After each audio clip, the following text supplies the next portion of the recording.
Hello everybody, welcome back to INSANEBRIT Gaming. I'm the INSANEBRIT and this is this week's News Friday where I talk about all week's gaming news, gaming topics and some anime news as well if I find it. We're going to start off with the story of The Witcher author demands more compensation from CD Projekt Red.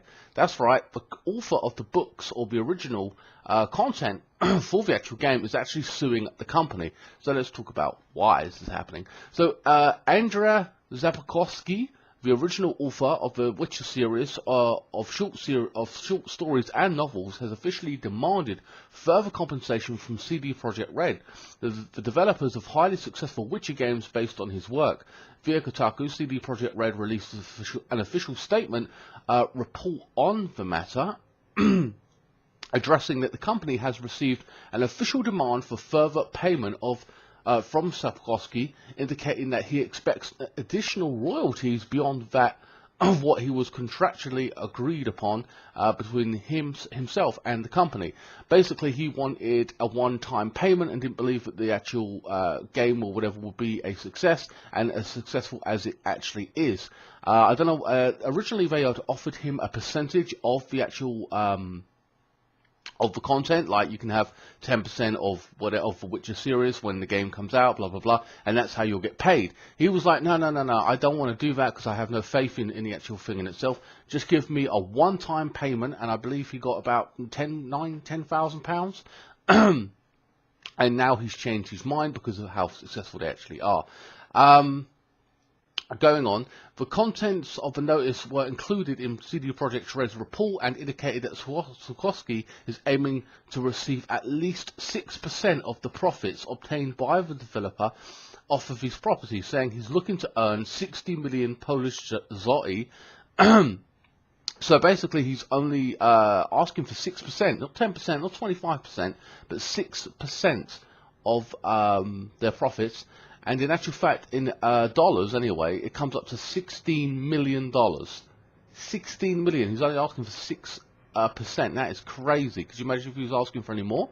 Anyway, Sapkowski's party says he is prepared to settle the matter in an amicable way, and more importantly, expeditious and a quiet manner. Yeah, he's saying that, but yet he's come out publicly and said, I want more money, blah, blah, blah. So it's kind of like getting the gaming industry talking and everything, and may or may not put CD Projekt Red in a bad light, I don't know. Rather than just brush him under the carpet and have no one talk about him or the incident, he's trying to gain favour and a little bit of sympathy with the rest of the world in what is a big industry in itself, and makes billions every single year.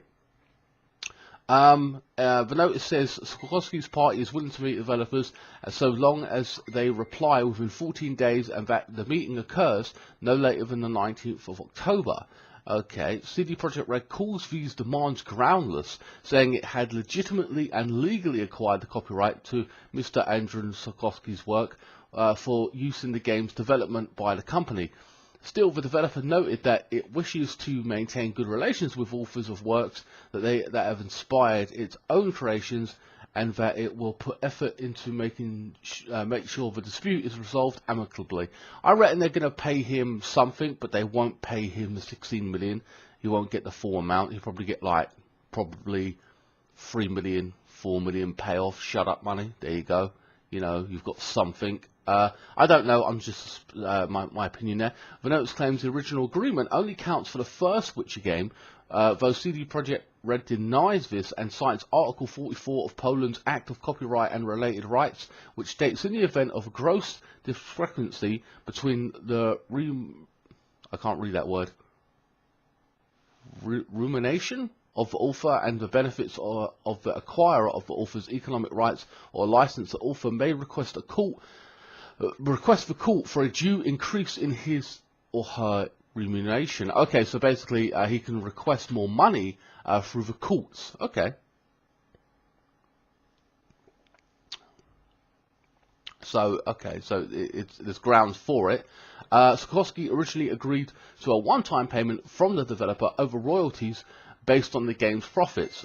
Even though CD Projekt Red initially offered the latter, according to the interview with Eurogamer, Sikorsky declined the offer, saying, "I was stupid enough to sell them the rights to the whole bunch. They offered me a percentage of the profits. I said, no, there will be no profit at all. Give me all my money right now. The whole amount. It was stupid. I was stupid enough to leave everything in their hands because I didn't believe in their success. But who could foresee their success? I couldn't." So he's literally saying in this interview, sorry, switch back to the camera, that they offered him a percentage over an actual one-time payment fee, and then so he's happy with his one-time fee, not thinking there'd be a success, and then later on they have made it a massive success. When a company or a film studio comes along and offers to buy your thing, you always say you want a percentage of the profits. You always say that. It's always got to be in the contract. I'm surprised originally, if you weren't smart enough, I would have basically done this. Make the 10,000 be a down payment on the actual original buying of it, but then you get a percentage of the profits as well if you want to do it that way. And at the end of the day, you hold the rights to the actual product or whatever you've got or your work in your hands. They want it. You know what I mean? It's not you. You just sit there and say, look, this is the standpoint I'm from. I want a one-time payment, and then I want an additional royalties. And if you can just afford the one-time payment, that's fine. But the royalties will come through whatever you create with my work. That's logical, and it's quite smart. Even film stars today, I think it was Chris Tucker, who played in Rush Hour. He basically got his fee for the movie. I think it's around 20 million or 10 to 15 million for actually making the movie, and he actually got a percentage of the DVD sales as well. That was included in his contract. Even though, they just said that's just the way he wanted it, and he makes money long term that way. Anytime it's played on Netflix or anything like that, he gets money for it. It's a long term strategy, and it's a smart and best thing to do. I'm surprised he wasn't smart enough to do that, especially when the world is rich as The Witcher actually is and how much detail it has in it. Yes, the games, they've added things into it now and stuff like that, probably, but when it was based off of his work, and there's no denying that. Having said that, I kind of feel sympathy for the company, because they're like, well, we've given you a payment and now you want more money, and it kind of feels like, well, fuck you, because we've already paid you and it's in the contract. So, meh, whatever. They don't really feel that and to be honest with you, they don't have to give him shit. But I do feel sorry for the author. In respect to your work, if I imagine the guy who made Lord of the Rings, or the guy that wrote that, Token, or whatever his name is, and he only got a £10,000 payment, and look how much money that made. So I'm not saying Witcher made billions, like probably Lord of the Rings and The Hobbit did, but you could see how gutted you would actually be if your work had inspired such a movie or such a game, and it's made so much money, and you're left with nothing, basically. So I kind of sympathise with that. So I see both sides of the story in that respect. However, I was speaking to a friend, and he said he could sue based on the fact, because it's an ironclad kind of thing. I felt that with the contract there and it's all written, you decided to sign it, you were stupid enough to sign it, he could actually go on the grounds that he was taken advantage of or something like that. But even with this, I don't think it's really helping him coming out and saying that he knew he was a fool. Now he knows he's a fool and should have done something different. I don't know if the court's going to find it in favour. I'm not too sure which side of the story you fall on. I personally think that if CD Projekt Red, I think we'll meet him and we'll just give him not 16 million. They might give him, I can only see a few million. I can only see 2-3 million, something like that. I'll be amazed if they cough up anything near 16 million. But as long as, but when he does this, and whatever settlement he comes out with, is going to be the final settlement, because he can't keep doing this, you know what I mean? It's just the way it is. So that concludes that. We'll have to keep an eye on that story, and I'm definitely interested in seeing how much money he actually does get. For reference, The Witcher 3 Wild Hunt sold over 6 million copies in 6 weeks. The series as a whole surpasses 25 million units sold last year. God damn. But yeah. Next story we have video game violence. Here we go with his old video game violence bollocks. A new study finds violent games could cause increased aggression in youths. 9-year-olds are 9-year-olds? What the fuck? Hold on.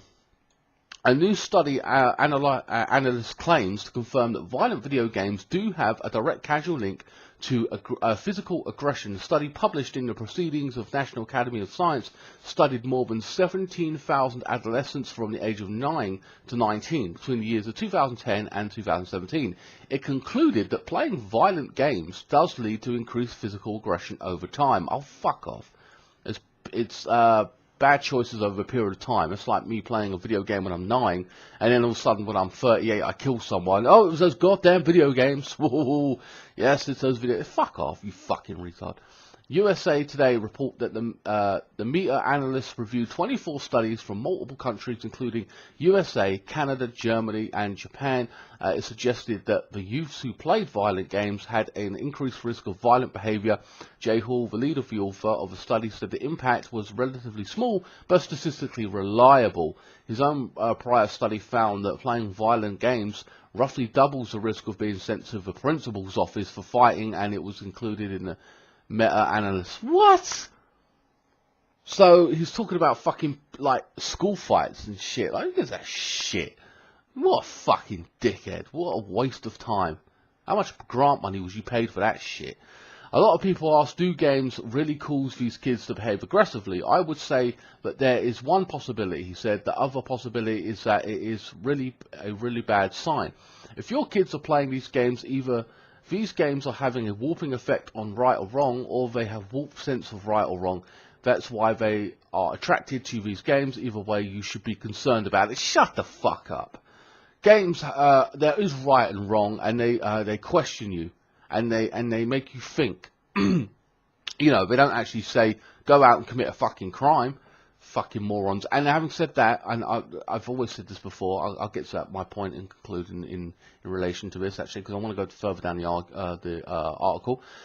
In a statement, the Entertainment Software Association, the industry lobbying group that organizes E3, rejects the findings.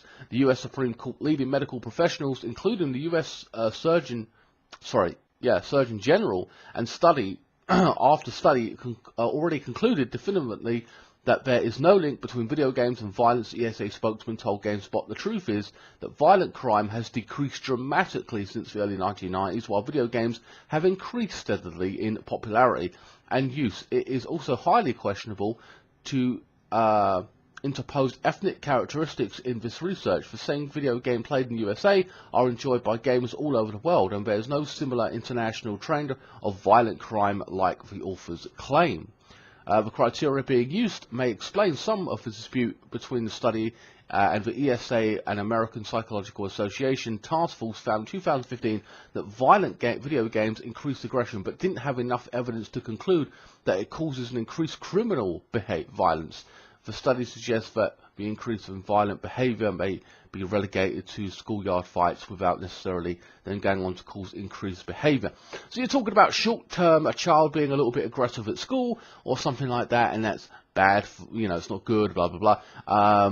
But having said that, not all children play video games. And this is the point. How many of the people you studied, well, I mean, they're all young. If you follow them through their life over the next 10 years, which you won't, or 5 years, how many of them are going to have criminal records?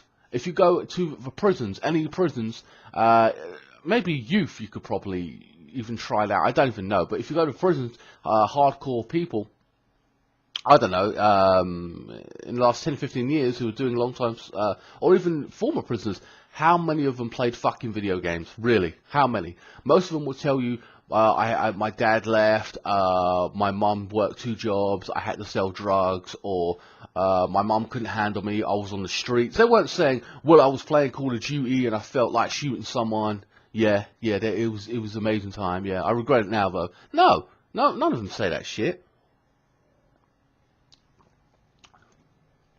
Having said that, if you are a parent and you're worried about that kind of, it's almost, I'm not going to say it's fake news, but it's bullshit. It's all tic-tac. It's like, oh, he played a game, it must be violent. Fuck you. He probably, you know, why isn't he playing Mario And, you know, and instead of, why are you putting them on GTA? Oh, it's because you want to be is it a cool parent, or you're just fucking lazy? And they're like, oh, I don't care, he's only 9 or 10 years old or 12. I'll just give him that 18 rated game and he can go around killing prostitutes.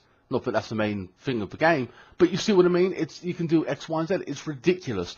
So my message is, be a fucking parent to your kid. Stop sitting there complaining. And all these so-called experts, you know, and violent crime and that shit, get on something else, do a different thing. Trying to find a different grant money for your work or studies. Like, really? Fucking easy ride, motherfucker. Really. It's unbelievable. I don't agree with it. I've been playing video games for 30 years, and I haven't got fucking, well, not 30 years, about 25 years, or whatever you want to call it, and I haven't got a criminal fucking record. Brother played video games, hasn't got a criminal record. My friend also about 20, 25 years playing video games, he hasn't got a criminal record. You know, just hasn't. I mean, and we grew up playing them. Some of the adults who I now play with online, like the 40-year-olds, and you know, from my clan, they may, I mean, they're older, they're much older. Some of them are 45 and got kids of their own now, and it's like they didn't play video games when they were kids, or at least I don't believe they did, and they just got into it now, kind of later in life, you know what I mean? And they just do it to have fun, and a lot of them come on there to talk shit, relieve stress. It's actually, you know, that helps relieve stress. And rather than take it out onto the street. And that was also, I saw another study that said that, you know, like, that I read about 1 or 2 years ago now, but basically said that video games, you know, help relieve stress, and took the violence from the streets and all the aggression and just put it into video games, kind of thing, where they could take it out on people. Maybe someone talks shit, who gives a crap, no one cares, you know what I mean? Keyboard warriors kind of people, you know, those kind of sad fuckers. But yeah, so it's just a way of relieving stress when you come home from work or doing whatever. So I don't believe that for a second. And even if you are in a school or whatever, when you come home, you can still do the same. But you know, depending on what games you're playing, it is what it is. All right, here's the next big story, and it would have excited me in 2013 or 14. But not right now. It just really doesn't. But I'll put it out there anyway. PlayStation Network may finally be getting an option for users to change their names. Now, they did the Steam thing where they basically could change your name, one part of your name, so people could call you that name instead, but it weren't official. In actual fact, I got fucking just pissed off and frustrated. I decided, or with my own name anyway, I was like, you know what, I'm going to make a brand new account and start over. And I did, and I'm happy I did, and I'm content with that. But I kind of feel gutted that now they're gonna, if they have this option, then it means that I've got 1,000 trophies on a new profile that could have been on my old profile, and I'm like, so I'm kind of nitpicking there, but it is what it is. I feel they should have done this a lot sooner, especially considering the fact that Xbox had this ages ago. I would have paid money. I paid Xbox to change my name. I'll pay for PSN to change my name. So one of the fans' longest and most often requested PlayStation Network features may be finally arriving soon. Kotaku reports that multiple anonymous developers of multiplayer PlayStation games have informed the site that the ability for PlayStation Network users to change their username is coming soon. 3 different individuals from 3 different game studios have apparently spent the last several months fixing bugs and adjusting settings to make their games compatible with the new feature. Meanwhile, a 4th individual shared a photo of the internal Sony document displaying the option to edit username. Kotaku did not publish the photo to make clear if the 4th person was affiliated with one of the other 3 studios mentioned or another one entirely. In any case, the 4th source noted the documentation was a how-to guide for changing your PSN username. Okay. No release date for the feature has been revealed, and Sony had no comment in response to Kotaku reporting. Additionally, it said that displaying new usernames on old games could be a time-consuming and challenging process due to PSN IDs being linked to usernames rather than some form of universally unique identifier. The PlayStation Network has lacked an option for changing usernames ever since 2006. Its launched in 2006, and users have been asking for the feature to be implemented pretty much ever since. By contrast, Microsoft Xbox Live allows infinite username changes, with the first being free and each subsequently changing, costing $8 or about £7. My first one on Xbox wasn't fucking free, I had to pay them, but whatever. This isn't the first time the feature has seamlessly been on its way to PSN. However, Sony surveyed users about the option to change their usernames back in 2014. The console holder again questioned users about the feature in 2015, and last year Sony Interactive and Studio Entertainment Worldwide Studios chairman Sean Layden, I remember reporting on this, even implied the feature would launch by December 2018. Well, 2018 is not far off, so that could come to fruition. He stated, this was last time, by the way, I remember reading this exactly. He said, "Let me put it to you this way. I hope we'll see events occur so that you don't have to ask me that question about username changes next PSX," said Layden at the time, referring to the PlayStation Experience event Sony holds annually in December. But Sony may have a way out of Layden's seeming commitment. The CEO announced last week that Sony won't be at PSX this year. They're not holding a PSX, so they're not going to be there and probably get the same question over and over again. So what do you think about usernames being changed? I think it's a great thing to have, but I think they should have done it a long time ago. I feel disappointed that they never implemented this. You know, it's one of the things, I mean, Sony's done a lot, and I'm very content with Sony and what they've done. The only thing I would like is a wish list on their PSN store, so then I could put games that I see and want on there on that list, so I don't forget them.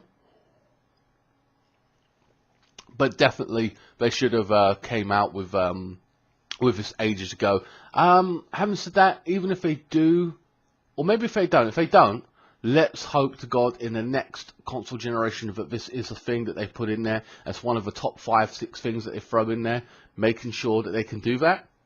And it doesn't seem right that Xbox has it and PlayStation doesn't.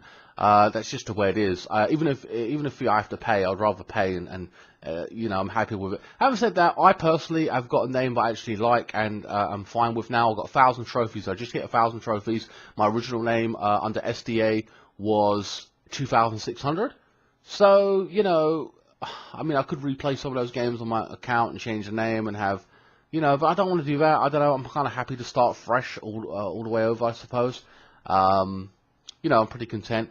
Having said that, I'm happy with it. Let me know in the comment section how you think about it, what you think about it, because is it too little too late, or is it just perfect timing, or are you happy to get it either way? Personally, I think it's a good thing either way.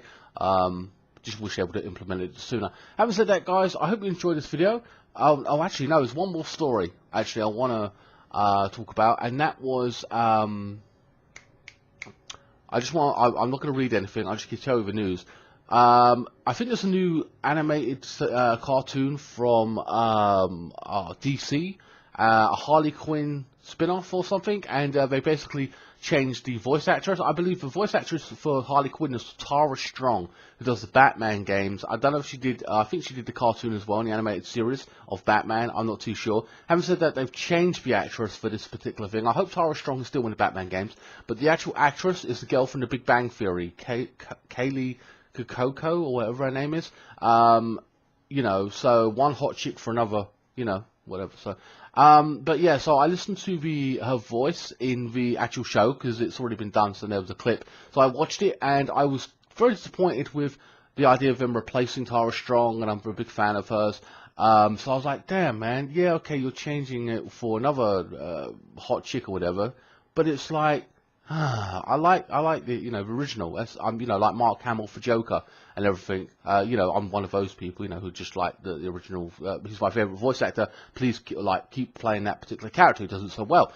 But I actually heard Kaylee on in the clip, and she actually doesn't sound that bad. I've got to be honest with you, it sounded fine. I didn't have a problem with it. I was like, it's not bad. You don't really recognise it. Like, you don't really notice it too much. You know what I mean? It's actually okay, so I'm happy with that overall. That's just my opinion. Anyway, guys, I'll be having a Batman unboxing coming up soon. I will have an anime unboxing coming up soon. I don't know if it'll be this week. I'm not too sure. There will be a food review. I know that much. Yeah, and we're going to finish Minecraft and stuff like that. I'll put out a video today and tomorrow, Saturday, because I missed Thursday, so my apology. I got back late from football and stuff, and I couldn't be bothered to write out the video. Anyway, guys, please like, share, comment, and subscribe. Follow me on Facebook, Instagram, Twitter. Links are in the description below. If you want to donate to my channel to help me run this channel, then by all means, all donations are welcome. And, you know, via PayPal, link for that is in the description below. And I will see you next time. Thanks so much for watching.